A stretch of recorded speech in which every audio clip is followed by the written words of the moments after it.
Mapagpalang araw po sa inyong lahat. Welcome to Roxy's Pinoy Stories. Ellie, hindi tama itong ginagawa natin. Sabi ni ate habang nag-uunahan sa pagtulo ang kanyang mga luha. Marahan kong pinunasan ang mga ito at hinawakan ang kanyang magkabilang pisngi. Alam ko ate, ngunit may tama at mali ba sa pagmamahal? Namumungay ang kanyang mga mata. Unti-unti kong inilapit ang aking mga labi sa kanya. At hanggang sa hindi na siya nakatanggi. Ellie, nahihirapan niyang sabi. Sinakop kong muli ang kanyang mga labi. At tuluyan na kaming nalunod sa init ng aming mga damdamin. Mali, bawal. At alam kong isang kalapastanganan. Ganon matatawag ang nangyari sa amin. Isang relasyong hindi dapat, ngunit hindi rin namin mapigilan. Kung sana ay nakilala ko lang siya sa ibang pagkakataon at sa ibang sitwasyon. Ngunit mapaglaro ang tadhana. At totoo, tuso ang ating puso. Magandang araw po sa inyong lahat. Tawagin niyo na lamang ako sa pangalang Ellie. Nais ko lamang ibahagi ang isa sa mga kabanata ng aking buhay. Ang kabanatang hinding-hindi ko malilimutan o mas tamang sabihin ayokong kalimutan. Alam kong huhusgahan niyo ko pagkatapos, pero ganun pa man, sana ay mapakinggan po ninyo hanggang sa huli. 10 taong gulang ako nang makilala ko ang pamilya Dingal. Kinupkup ako ng mag-asawang Dingal na ngayon ay tinatawag ko ng nanay at tatay. Nadaanan nila ako noon sa kalsada na namimilipit sa sakit ng tiyan. Sa kanilang kabutihan ay dinala nila ako sa ospital at ipinagamot. Nang malaman nilang ulila ako, ay dinala nila ako sa kanilang bahay. Kinupkop at itinuring na parang sariling anak. May nag-iisa silang anak na babae, si Ate Jenna. 5 taon ang tanda niya sa akin. Nang dumating ako sa kanila, ay labis ang kanyang naging tuwa. Kasi ay nakahanap na raw siya ng kapatid. Ellie, huwag kang mag-alala. Simula ngayon, kami na ang pamilya mo. Sabi niya nang nakangiti. Siya madalas ang lagi kong nakakasama. Pinapakain, tinutulungan ako sa pag-aaral. Tinatabihan matulog at minamahal bilang kapatid. Kapatid, iyan ang turing niya sa akin noong una. Lalo na't siya ang palaging nagtatanggol sa akin tuwing inaapi ako ng ibang bata. Pero habang tumatanda ako, may mga bagay na hindi ko mapigilan na mapansin. Kapag yakap niya ako, ramdam ko ang lambot ng katawan niya. Kapag naglalakad kami at hinahawakan niya ang mga kamay ko, parang ayaw ko nang bumitaw, Miss Roxy. At tuwing ngumingiti siya, pakiramdam ko'y may kakaibang kuryente na dumadaloy sa akin. Sinubukan kong itago. Lagi kong pinapaalala sa sarili ko, ate mo siya. Hindi mo siya dapat tinitingnan ng ganyan. Pero maraming pagkakataon na hindi ko maiwasang tumitig sa kanya ng matagal. Minsan nga ay nahuhuli pa niya ako.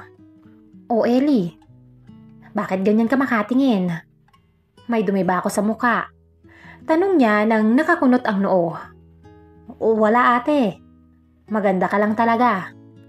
Tatawa siya at hahampasin ako ng marahan sa braso. Loko, of course. Ang ganda kaya ng lahi natin.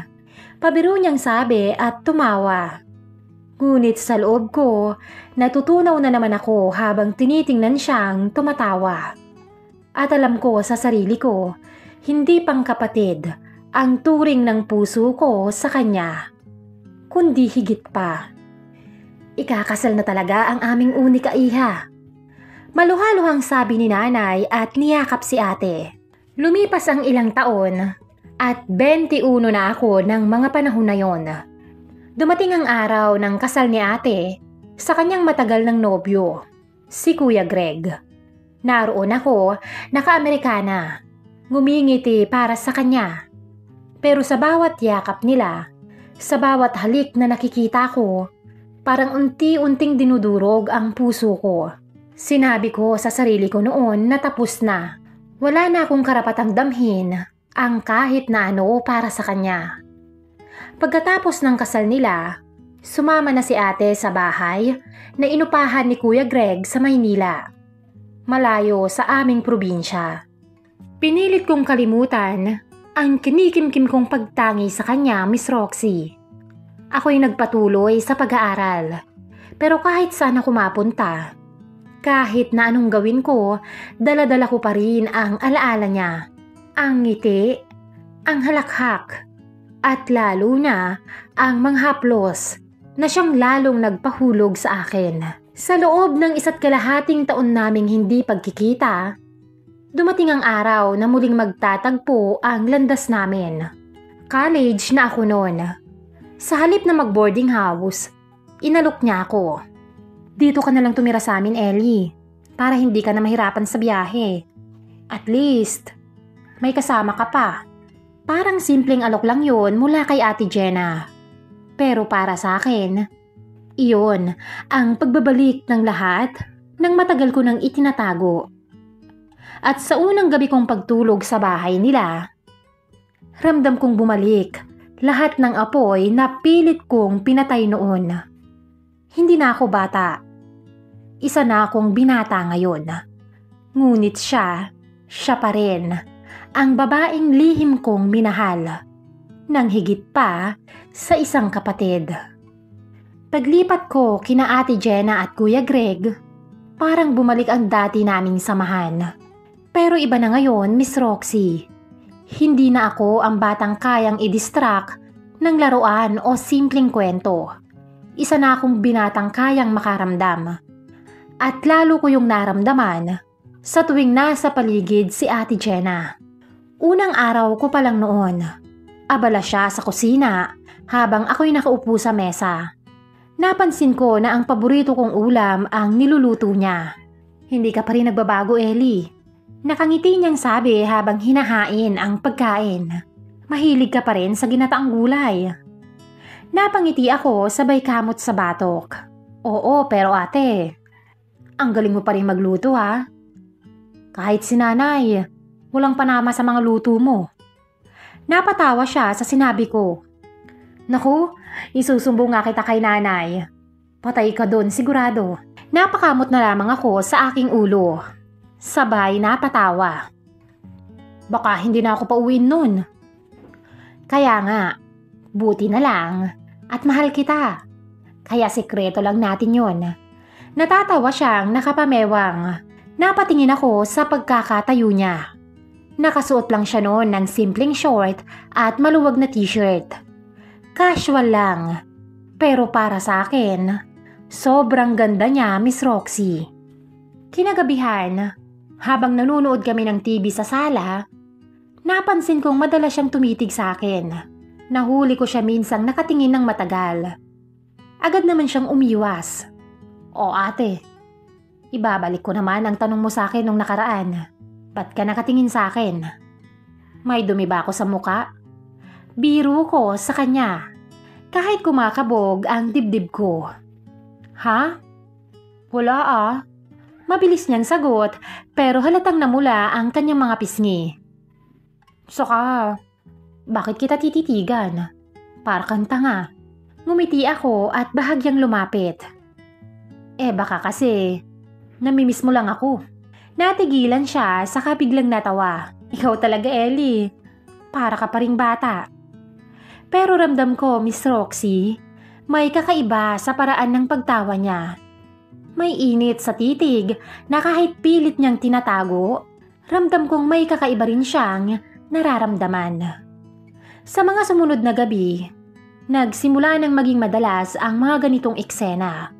Yung simpleng tinginan, yung biro na may halong lambing, at yung mga ngiti na parang may ibang kahulugan.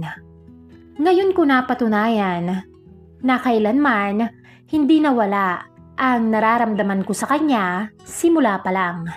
Araw ng Sabado noon at wala akong pasok sa university na pinapasukan ko. Nasa bahay lang kami ni ate. Mag-iingat ka riyan, love. Huwag mo akong alalahanin dito. Kasama ko naman si Ellie. Rinig kong sabi ni ate sa kanyang cellphone. Paniguradong si Kuya Greg ang kanyang katawagan. Nadestino kasi si Kuya sa kanyang trabaho sa ibang lugar. Kaya ay LDR sila ni Ate Jenna. At dahil doon, ay hirap pa silang magkaanak. Isang hapunan, magkatabi kaming kumakain ni ate sa mesa. Tahimik lang siya habang kumakain. Samantalang ako naman ay pasimpleng nakatitig sa kanya. Ang bawat galaw niya, bawat paghawak sa kutsara, ang pagdampi ng buhok niya sa pisngi, lahat yun ay tila nanunukso sa akin. Napansin niya ang mga titig ko. Ano na naman? Sambit niya na nakangiti. Ngumisi ako tsaka bahagyang tumagilid sa upuan.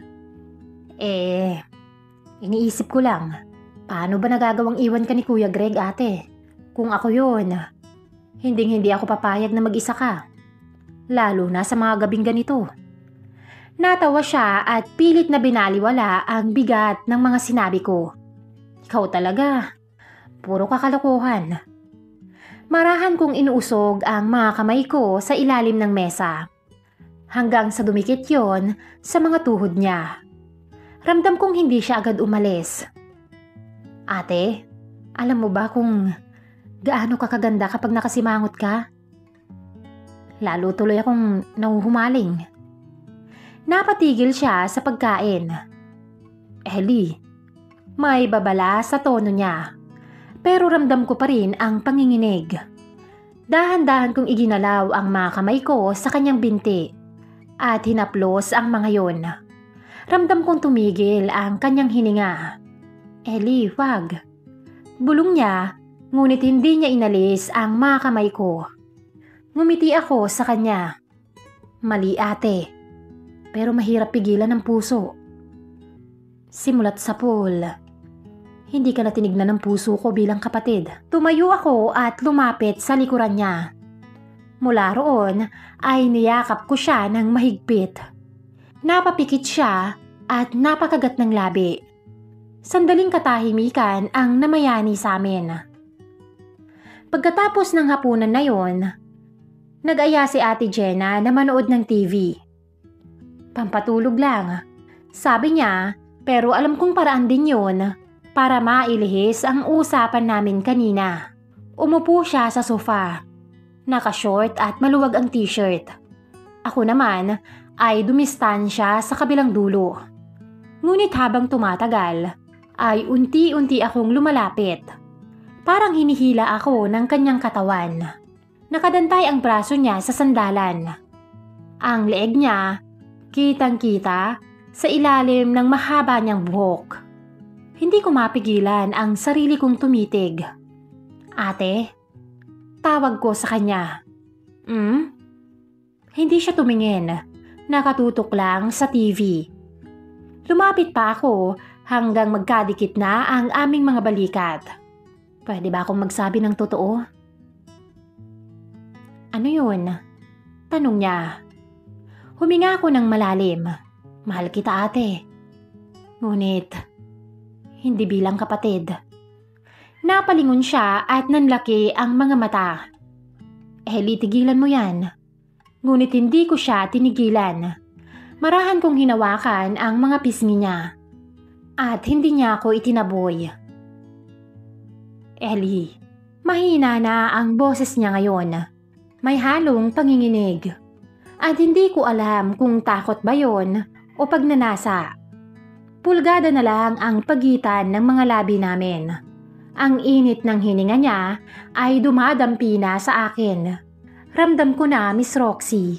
Isang iglap na lang at babagsak na ang pader na matagal na niyang itinayo sa pagitan namin. Ngunit bigla siyang natauhan. Mariin niyang itinulak ang dibdib ko. Tama na. Halos pasigaw at tumayo siya agad. Lumayo siya at humarap sa akin. Ellie, mali yun. May asawa ko. At ikaw, kapatid kita. Nakatitig lang ako sa kanya. Ramdam ko ang bigat ng bawat salitang binitawan niya. Pero higit sa lahat, nakita ko rin sa mga mata niya ang pighati at kalituhan, Miss Roxy. Hindi niya kayang itago. Alam ko na may naramdaman din siya kanina. Pasensya ka na ate. Mahina akong tugon.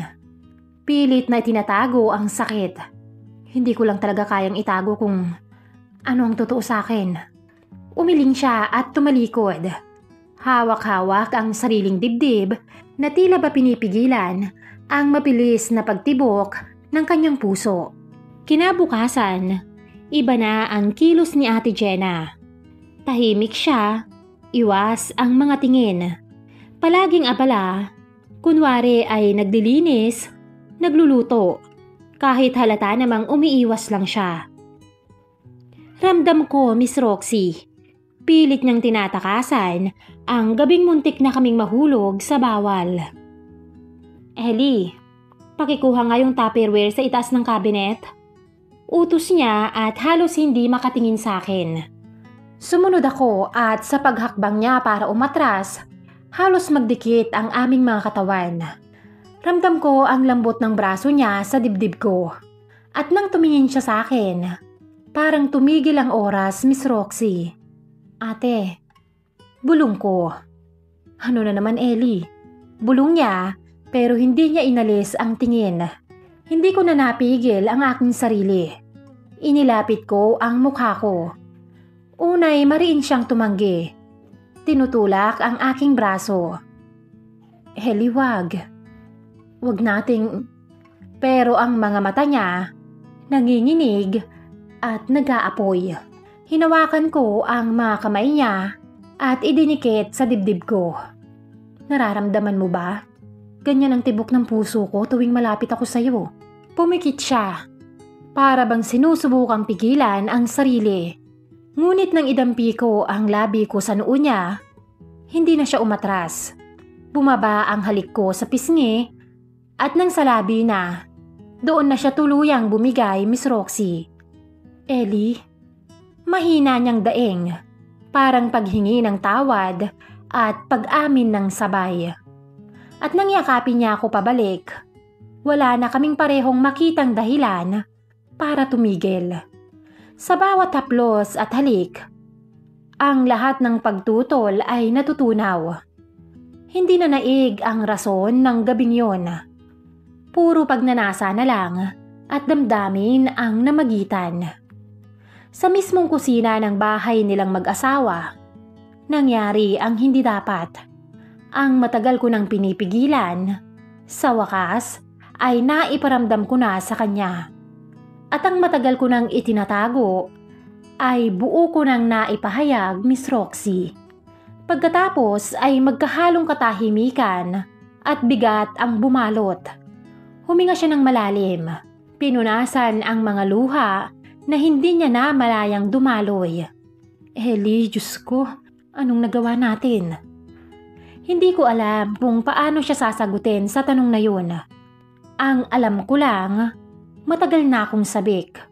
At ngayon ay natikman ko na ang bawal na bunga. Doon nagsimula ang hindi na namin maikakailang kasalanan, Miss Roxy. Sa mga sumunod na araw, iniwasan na naman ako ni Ate Jenna. Hindi siya makatingin ng diretsyo. At kapag magsasalubong ang mga mata namin, mabilis niyang iniiwas. Pero sa likod ng lahat ng yon, mas nagiging matindi ang tensyon sa pagitan namin. Habang nag-aaral ako sa mesa, lumapit siya para maghatid ng kape. Nang ilapag niya yon sa tabi ko, hindi ko napigilang hawakan ang mga kamay niya. Ellie, wag. Mabilis niyang bulong. Bakit hindi? Aminin mo man o hindi, ate. Alam kong pareho tayo ng nararamdaman. Napapikit siya. At bago pa siya makasagot, dahan-dahan kong hinaplos ang braso niya paakyat sa balikat. Napalunok siya ng malalim. At sa halip na lumayo, lalo pang napalapit. Pero mali ito. Bulong niya muli. Ngunit sa pagkakataong yun, parang hindi na sigurado sa mga sinasabi. Kaya't nang igapos ko siya sa yakap at muli ko siyang halikan, wala na siyang naging pagtutol, Miss Roxy. Sa halip ay gumanti siya. Mas mapusok pa kaysa nung nakaraang gabi. Mabilis ang bawat paggalaw namin. Hanggang sasabay na naming marating ang rurok.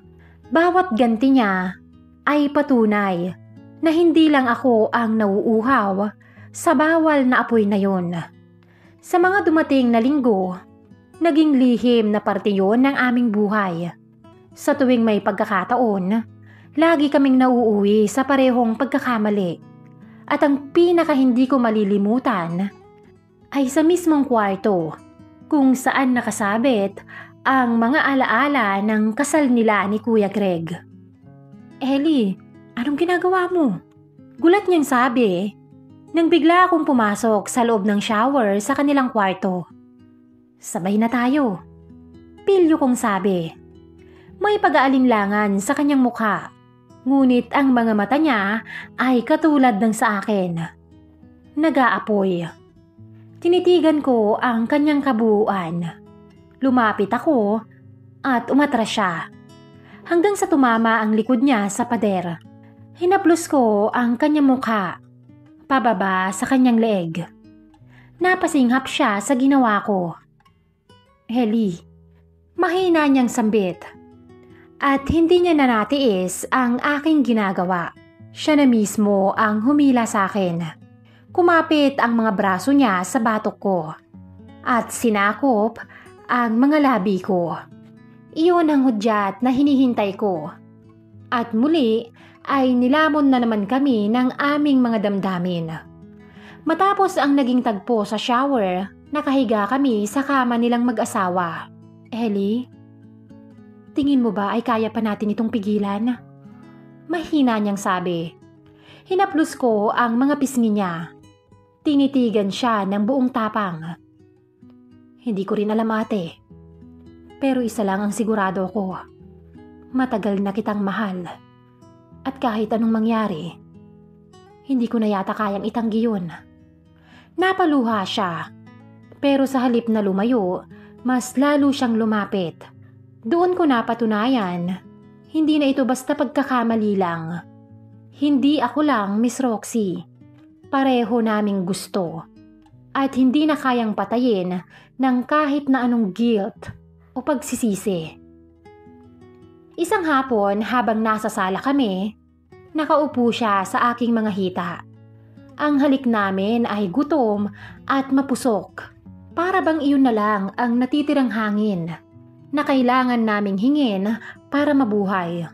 Hindi ko na kayang tigilan. Daing niya habang mahigpit ang kapit sa aking mga braso. Hindi namin narinig ang pagbukas ng pinto. Hindi rin namin narinig ang boses mula sa labas.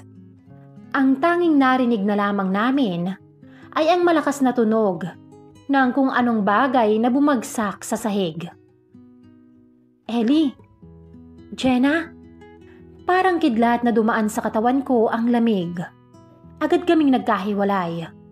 At paglingon ko, naroon si nanay. Nakatayo sa may pintuan, nakatakip ang mga bibig. Nanginginig at punong-puno ng luha ang mga mata. Nay, halos hindi ko mailabas ang boses ko. Si Ate Jenna ay namutla. Agad nagtakip ng sarili. Nay, magpapaliwanag po ako. Sambit niya. Maipapaliwanag mo? Halos pasigaw na tugon ng nanay. Anong klaseng kapatid ka, Jenna? At ikaw, Ellie. Ikaw na anak kong inalagaan ko mula nung 10 taon ka. Ganyan ang isusukli mo. Pareho kaming napayuko ni ate. Wala kaming naisagot. Ramdam ko ang pagbalot ng hiya. Parang bumagsak ang lahat ng pader sa paligid namin. Ginawa kitang anak, Ellie. Itinuring kang kapatid ni Jenna. Tapos, ito ang gagawin niyo? At sa mismong bahay niyo pa ng asawa mo, Jenna. Nanginginig at puno ng luha ang mukha ni nanay. Halatang pinipigilan ang sarili. Nakakadiri ang mga ginagawa ninyo. Nakakahiya kayo. Nay, mahal ko siya. Mahina akong sabi. Napalingon sa akin si Ate Jenna. Punong-puno ng takot. Pero si nanay, mas lalong nagalit. Mahal? Iyan ba ang tawag mo sa kasalanan ninyo? Nay, hindi ko rin ginusto. Hindi ko alam kung paano nangyari. Nanginginig at lumuluha ring wika ni Ate Jenna. Pero bago pa siya matapos, isang malakas na sampal ang dumapo sa pisngi niya. Ikaw ang panganay. Ikaw ang babae. Ikaw ang may asawa, dapat alam mo yan. Galit na sigaw ni nanay. Bago siya lumabas ng bahay nang hindi lumilingon.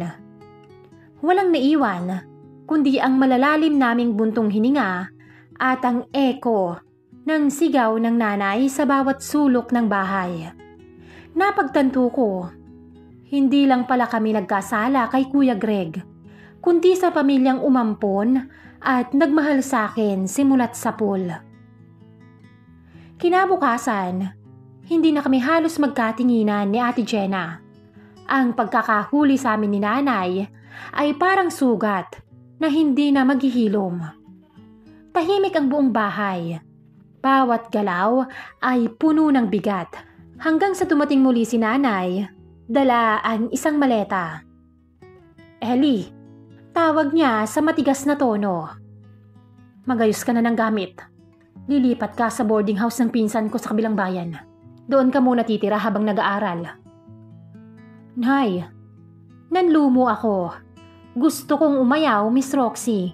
Gusto kong tumanggi. Ayokong malayo kay ate.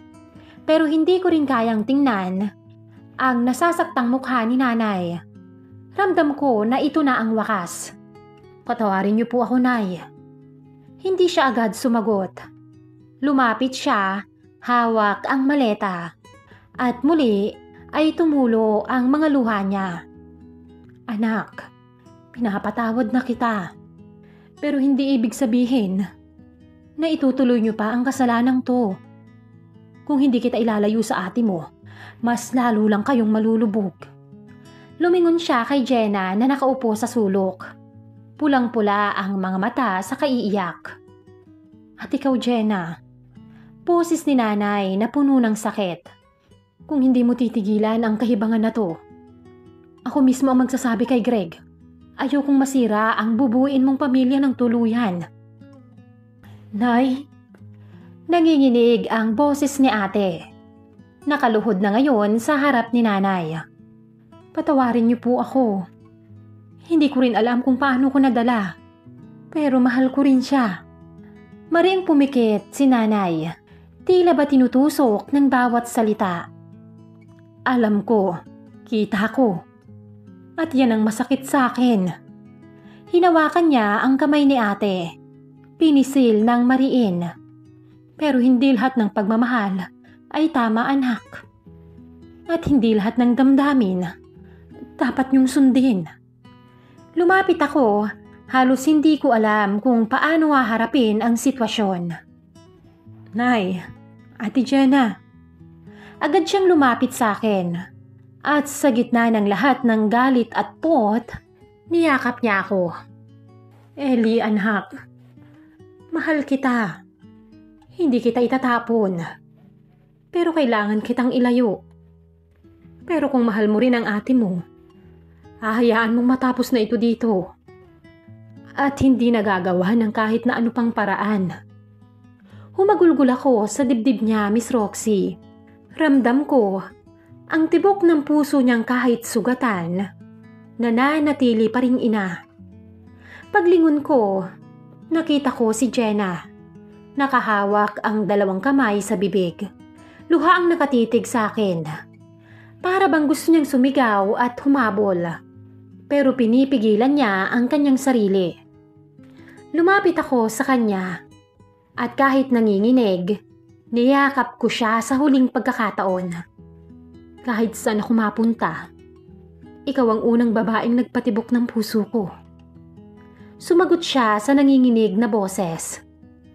Ellie, kung ibang buhay lang, sana pwede tayo.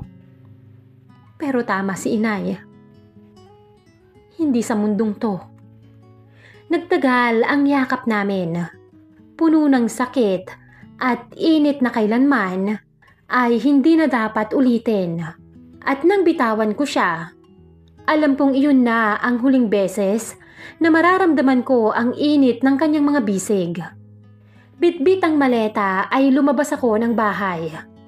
Sa likod ko, ang iyak ni Ate Jenna at ang dasal ni Nanay na sana balang araw matutunan naming patawarin ang mga sarili namin. Dahil paano mo nga ba pipigilan ang puso kung ang pinakamamahal mo ay siya ring pinakabawal na maging sayo?